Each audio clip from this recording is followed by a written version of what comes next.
Just to make it clear, what Ottawa is alleging is that the world's biggest democracy is a threat to Canada's democracy. आज Canada ने ना एक बहुत ही वो कहते हैं ना क्यूरियोसिटी दिखाई है।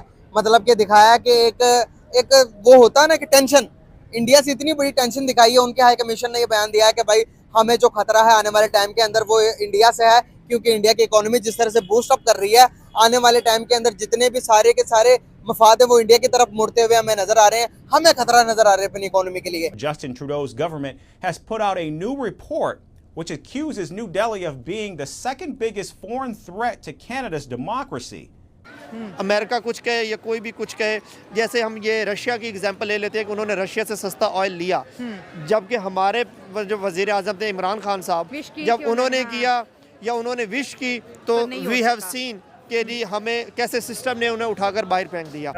ये सारी दुनिया को खतरा नजर आ रहा है, क्योंकि जिसके पास पैसा है, बड़ी मार्केट है, अपनी वो मैन्युफैक्चरिंग करते हैं, तो फिर दूसरे को डर लगता है वो आगे कम्पीट करेगा। और वैसे भी जो जंगें होती हैं, आपके पास एसेट्स होंगे तो आप लड़ाई करेंगे। एग्जैक्टली। भारत ने पाकिस्तान को खित्ते से बाहर निकाल दिया, क्योंकि इस खित्ते की जो रीजनल सेटिंग है उसमें पाकिस्तान तो मौजूद नहीं है। इंडिया की आवाम ये कहती है कि अगर आपके साथ हमारे ताल्लुकात बेहतर होंगे तो हमें क्या मिलेगा, हमें तो हमारे मुल्क में दहशतगर्दी बढ़ेगी और तो कुछ नहीं होगा। जैसा आप कहते ये दहशतगर्द है, इसको पकड़ो, कहते बाबा मैं नहीं हूँ। मिलते हैं तो वो सर तन से जुदा करते हैं ना।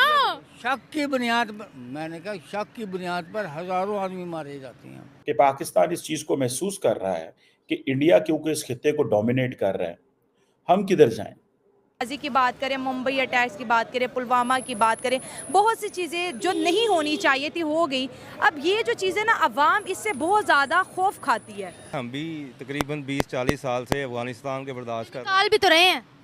नहीं, वो तो उन लोगों को निकाल रहे हैं जो लीगल तरीके से नहीं रह रहे यहाँ पे।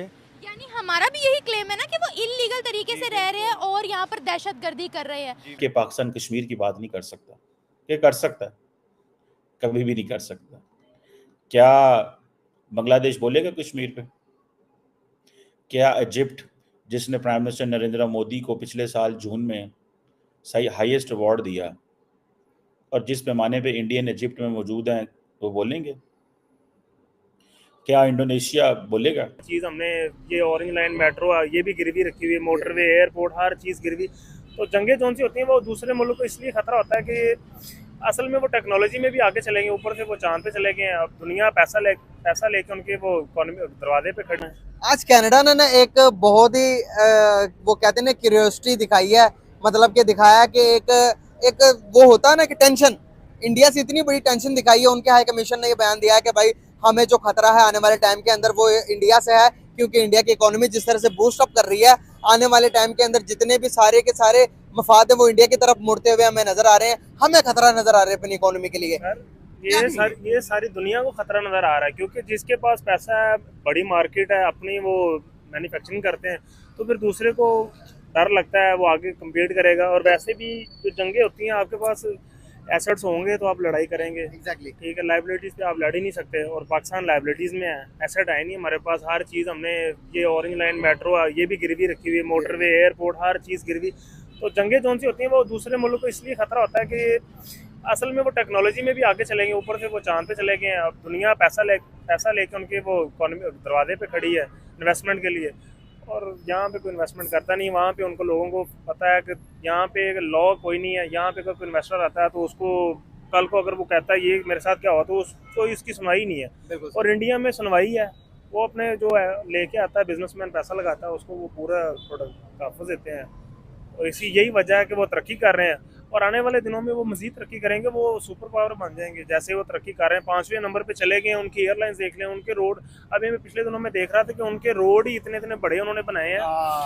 उन्होंने लोगों को फ्लैट दिए हैं, उनकी ट्रेनें चल रही हैं, बुलेट ट्रेन चल रही है। अभी हमें देख लें, ये छोटी सी Vande Bharat train, bullet train, पता नहीं कितनी ट्रेनें चल रही हैं वहाँ पे। वो फिर दरिया के वो पुल वगैरह बना रहे हैं, फिर डैम्स, यहाँ पे ना डैम्स हैं। आने वाले दिनों में आपको पानी का मसला नजर आएगा, अभी भी है, आगे मजीद नजर आएगा। डैम्स है ही नहीं है। बिजली का जी। और बिजली का देख लें आप, कहने को हम सुपर पावर एटमी ताकत है, एटमी पावर है। और कैसे हमारे पास लाइट का कोई सबे बात नहीं है, अभी तक निकला के कोई मामला हल कर लें नहीं है। और बिजली के बिल देख लें, अभी देख लें, यकीन माने कारोबार के हालात इस तरह के, आप कोई भी दुकान पे विजिट कर लें, सारे विले बैठे हैं, कोई काम ही नहीं है। सही बात। तो ये बड़ा मुश्किल है। बाइंग पावर नहीं होगी तो कैसे खरीदेंगे?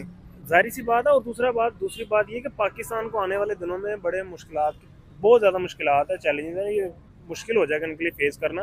असल में हमें जो हम बजट लगाते हैं डिफेंस पे, उस पर भी नज़र करनी चाहिए। जो अगर बम बना लिया बस ठीक है, अपने एसेट्स लगाओ, अपनी एजुकेशन पे लगाओ, आप हेल्थ पे लगाएं पैसे, आईटी में लगाएं, फिर ही कारोबारी मामला इस तरह के हैं कि बहुत मुश्किल है। क्या फ्यूचर देख रहे हो अपना?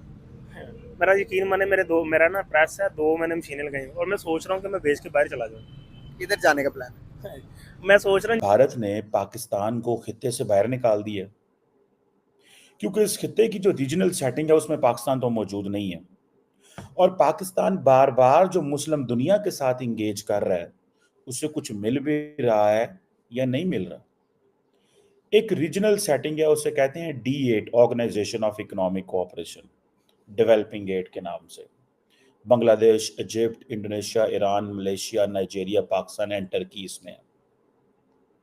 ये जो 8 ममालिक हैं, इनकी जो कंबाइंड पॉपुलेशन है 1.2% है, या आप ये कह लें 60% ऑफ ऑल मुस्लिम्स।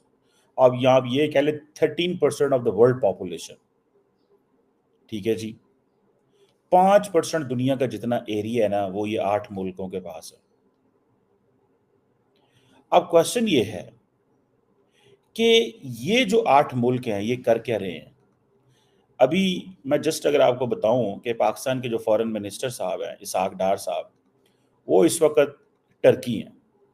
मुझे ऐसे लग रहा है कि पाकिस्तान जो है ना, वो टर्की के भी ज़ेरे साया आ चुका हुआ है, क्योंकि अब हो ये रहा है कि पाकिस्तान इस चीज़ को महसूस कर रहा है कि इंडिया क्योंकि इस खित्ते को डोमिनेट कर रहा है, हम किधर जाएं। और मज़े की बात यह है कि ये जो D8 की जो रीजनल सेटिंग है, इसमें जो टर्किश जो लीडरशिप है, वो अब टर्की के साथ भी जो ताल्लुकात है ना हमारे को इतने अच्छे नहीं है।